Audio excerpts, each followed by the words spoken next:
Ayo,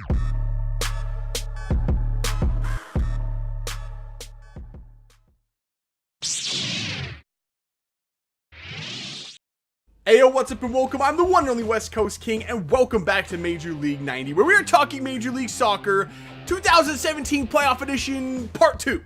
Today we're looking at the games that were played in the knockout rounds from the last 2 days, and then we look ahead to the conference semifinals. I always forget what to call it, because it's like there's the knockout rounds, and then it's technically the quarterfinal of the playoffs, but it's the conference semifinals. We'll just go with that. We're going to take a look ahead to that that's coming up in the next couple of days.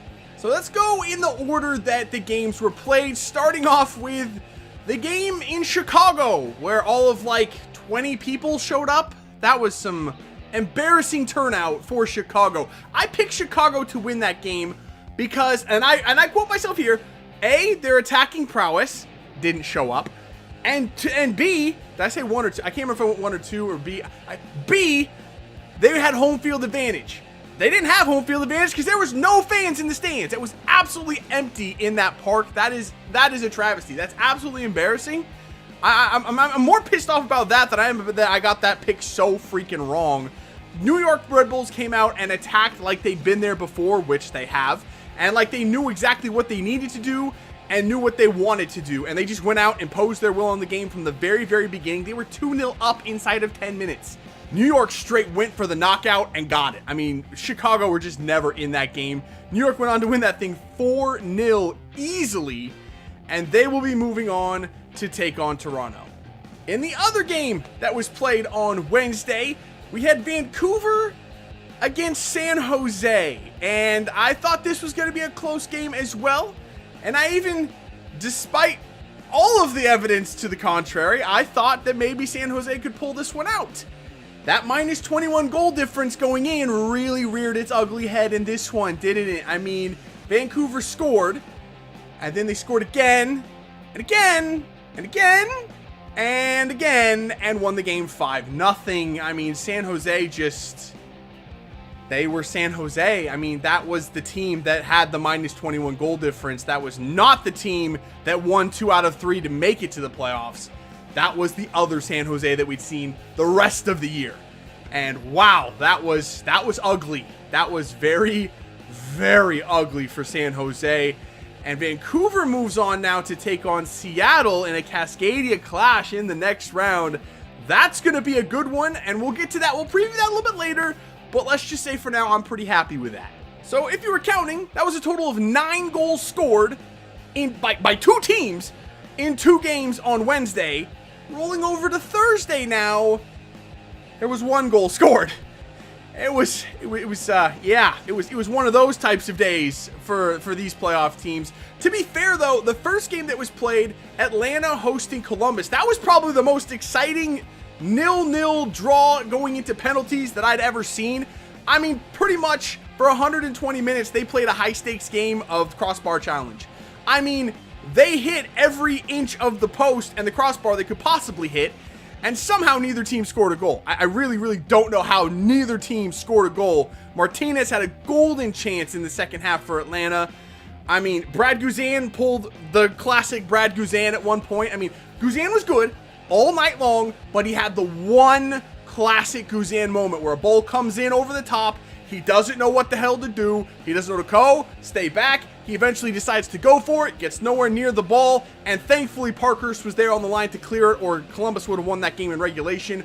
Columbus also probably should have won the game in regulation, but they had a goal called for called off for offsides that wasn't actually offsides. Where was the video assisted replay? I don't freaking know. It apparently doesn't apply to that situation, so there you go with that one. But it did go into pens. That was the one prediction I got right this week, was I said there was one game that was going to go into pens. I didn't think it'd be this one, but it did, and Columbus came out on top, which, considering, you know, that they should have won in regulation anyway, probably pretty justified, but that's heartbreak for Atlanta. I mean, I really thought Atlanta was going to win that game, and even during the game when they were getting so close, I still thought they were going to win it. Going into pens, I still thought they were going to win it, and they came up just a little bit short. So that was a little unfortunate for them. And the final game was the ultimate snooze fest. 120 minutes of nothing happening pretty much. I mean, even the chances that were created weren't all that threatening. I mean, they were pretty easy saves for the shots that were on target. So, I mean, it was just one of those games, wasn't it? I mean, Sporting at Houston, Sporting did exactly what I said that they needed to do in order to move on. They came in, they controlled the ball, they held on to it, didn't give up very many good looks to Houston, and pretty much they played for the 0-0, and they almost got it. Except for Vicente Sanchez got through one time with some very, very good individual play, played a ball into the box, it just set up perfectly for the goal. There was nothing Sporting could do about it after he got by 2 players. So, yeah, they kind of blew it on that play and that play alone, and that's what cost them. And Houston won the game 1-0, I think. I mean, I think I fell asleep in the second half. I don't know. I don't really remember. But for what I'm reading here, Houston did actually win that game. Still waiting on confirmation, but Houston did win that game 1-0. So moving forward into the conference semifinals now. This sets up the first game on Sunday is going to be the first leg between Vancouver and Seattle, taking place up north in Vancouver. And I said I liked this matchup for the Sounders. I was hoping that we'd get Vancouver. I honestly was. Just something about it. I'm not scared by Vancouver. I'm scared by Freddie Montero. I've seen what he can do playing in the Rave Green and against the Rave Green.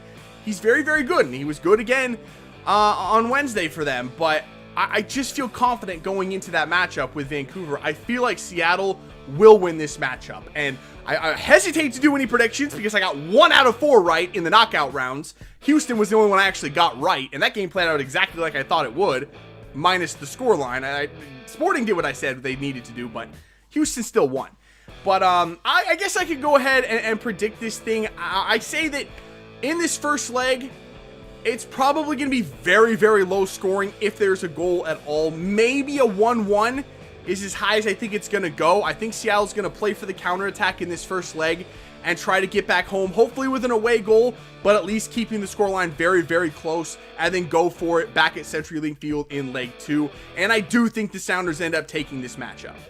On Monday, we have New York Red Bulls against Toronto. And honestly, I wanted to see Atlanta versus Toronto. I really, really did. Those two high-scoring offenses going at it would have been spectacular, but that's not what we're going to get. Atlanta just didn't quite get it done. But we have New York Red Bulls and Toronto kicking off first at Red Bull Arena. And I'm not sure what's going to happen. What New York Red Bulls did to Chicago, that was a savvy veteran team playing like the savvy veteran team that they are, which didn't honestly show up all that much during the regular season. If New York can play like that, no, let's be honest, Toronto's still going to win. I don't know if there's a team in the league that's going to beat Toronto this year. I really, really don't. I think at New York Red Bulls Arena, maybe it comes out as a draw. I still give the upper hand to Toronto, but I think Toronto wins this thing regardless. On Tuesday, we have Portland and Houston, and I don't really like this matchup for Portland, to be honest. I know Portland had a very, very good high-scoring offense this season, and I know Houston didn't play well in that game against Sporting Kansas City, but again, that was against the best defense in the league. I think Houston does a little bit better against Portland, who do give up some goals and are not that great on the road. I think Houston gives them a lot of trouble in this first leg. I really, really do. And if this thing gets out of hand, if Portland lets it slip a little bit, which could happen, and Houston maybe takes this first leg 3-1, which is very, very realistic, I don't know. I mean, they have the ability to come back when they go back to Providence Park, but it's a tall order in the playoffs. It's not that easy to do that in the playoffs. Houston could take this matchup. I still favor Portland just slightly. I think this is a very, very close matchup. I think they're going to have to overcome some kind of a deficit in the second leg, but I'm going to pick Portland just barely getting through this. In the other game on Tuesday, we have Columbus taking on NYC FC.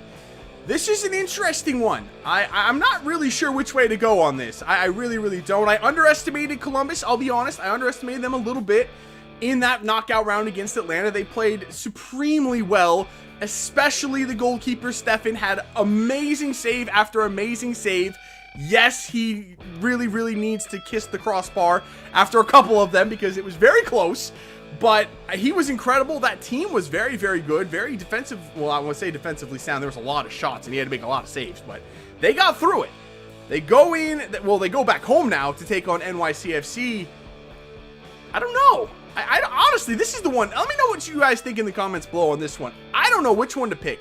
My head is telling me NYC FC. My heart is telling me to pick Columbus just because I think that city is going to rally around that team like mad for this home leg just because of everything that's going on with that team, with the controversy of them maybe leaving after next season.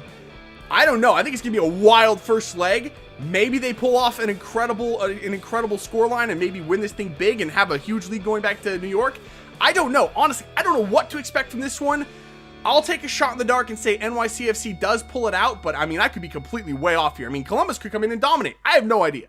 So that is all I got for today. Let me know what your predictions are down in the comments below. Seattle or Vancouver, Portland or Houston, NYCFC or Columbus, Toronto or New York Red Bulls. Either way, it's going to be an exciting conference semifinals, and I can't wait to see what teams pull it out and show up in the conference finals. So that is it for this one. If you did enjoy it, make sure to let me know by leaving a like below. Subscribe if you're new, and I will see you when we come back to recap the first leg of the conference semifinals. See ya.